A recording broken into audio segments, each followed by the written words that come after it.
Abo banywanyi ba microfinance umurezi bari baje bava mu ntara zitandukanye zigize igihugu c'u Burundi, aho bari baramutse binjira ku mugaragaro ibiro vy'iyo microfinance biri mu gisagara ca Gitega, neza na neza hepfo ya station muri Isanze. Barangwa n'akanyamuneza kadasanzwe inyuma yo gusinya mu gitabo c'iteka no kugurura ibiro ku mugaragaro. Baciye bagira urugendo bagenda bararirimba, urugendo rero rw'abashikanye aho bagiriye ibirori nyamukuru mu nyubakwa hoteli La Parumerie iri mu gisagara ca Gitega. Mu majambo yagiye arashikirizwa yaba urongoye koperative Copedebu ari nayo yavyaye microfinance umurezi, yavuze ko bakenguruka kubona ibanki nkuru y'igihugu yarabahaye uburenganzira bwo gushobora gukora ku mugaragaro, akizera ko abigisha bazohatorera koyoko bakoroherezwa no mu kuronswa ingurane. Mu gihe rero kabaye n'akaryo ko gutanguza ku mugaragaro ibikorwa ya microfinance umurezi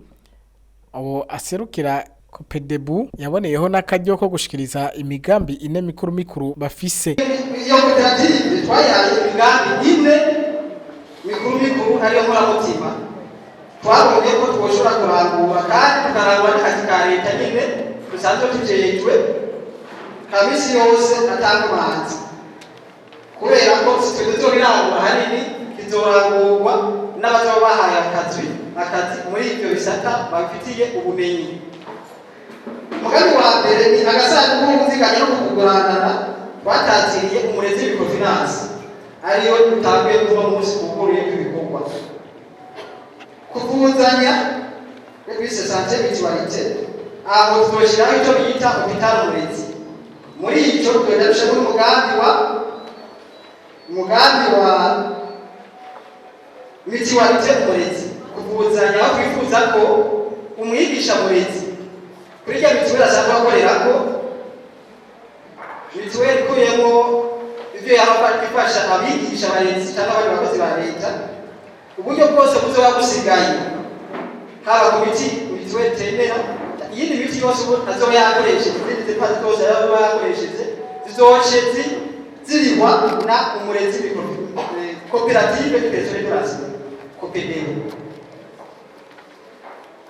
Ikigo cyo gukarisha ubwenge aricyo bita centre de formation professionnelle et technique twabitatiriye centre umurezi. Ico naco nyene ni ikigo kizoba kije gufasha cyane cyane mu iterambere ry'igihugu no gutanga akazi. Twariyumviriye turabona yuko hirya no hino ari ngombwa yuko twoshiraho umugambi wo gutwara abantu n'ibintu, cyane cyane kugira ngo biterere by'umwihariko mu gufasha abigisha kwiyunguruza gushika ku kazi cyane cyane mu gatondo. Uruhande rwiwe Jean Claude Mitabakana arongoye microfinance umurezi akaba yavuze ko iyo microfinance ije mu ntumbero yo korohereza abigisha baba bigisha muri leta canke abakora mu mashure y'abigenga. Ishira hamwe rero rije muri ayo yandi hanini rije kugira ngo abanywanyi babigisha cyane cyane b'abanyamutahe bayibemwo bayihembegwemwo baze bayibemwo abanyamutahe, hanyuma karusho umunyamutahe nako nuko inyungu iheze kamugaruka. Eka na bamwe mu banywanyi b'iyo microfinance barakenguruka bakavuga ko bagiye kuhatorera akoyoko. Ciza Eugene numwe mu mwazanye iciyumviro co gutanguza Copedebu aratubwira uko yiyumva nico yiteze kuzokunguka. Microfinance y'abakorera mu gisata c'indero bayishiramo imitahe kugira ngo dushobore natwe kuza turishorera mu bisanzwe dufata ingurane tugashorera abandi iterambere tuvuye ko ryongere tugarukeko. Akarusho koko ntikobura kubera ko ni akaryo ko gushira umutahe mu kujya ko kuba akamono batera nuko boza bakifatanya natwe kugira ngo turwanye ubukene.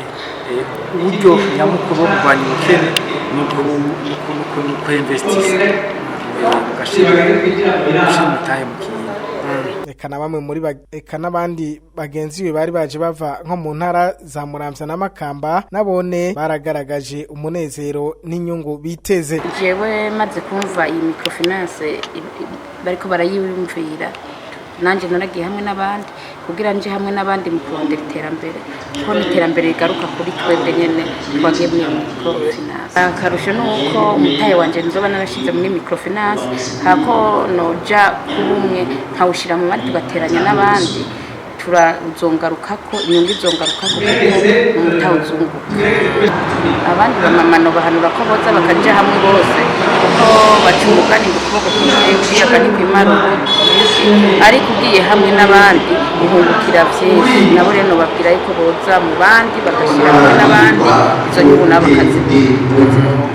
Akarusho ni ngombwa kaboneka, akarusho y'abantu bari hamwe bafise abahuza bakaja hamwe kugira biteze imbere. Ni ngombwa abarundi baramaze bati nyamugenda ko ntari miri mpeshi mukwiye kuvuga ati twese tube hamwe birashoboka. Ndatumiriye umwigisha wese ahari aze muri microfinance umurezi azane imitahe ni sinamini cyane birashoboka. Hanyuma iyo mitahe tuzotanga ingurane tuzozisaba hanyuma akanyungu kaje iwacu. Microfinance umurezi rero yatanguye mu mwaka w'ibihumbi 2020 ngo ikaba yashinzwe n'abigisha mu ntumbero yo gushira mu ngiro umugambi wa nyenicubahiro uhimiriza abarundi kuja hamwe mu makoperative kugira ngo biteze imbere. Mu migambi rero bafise yo muri kazoza hakaba harimo nko gushinga ibitaro, gushinga amashirahamwe yo kuvuzanya, gushinga ibanki, amashirahamwe yo kunguruza abantu n'ibindi.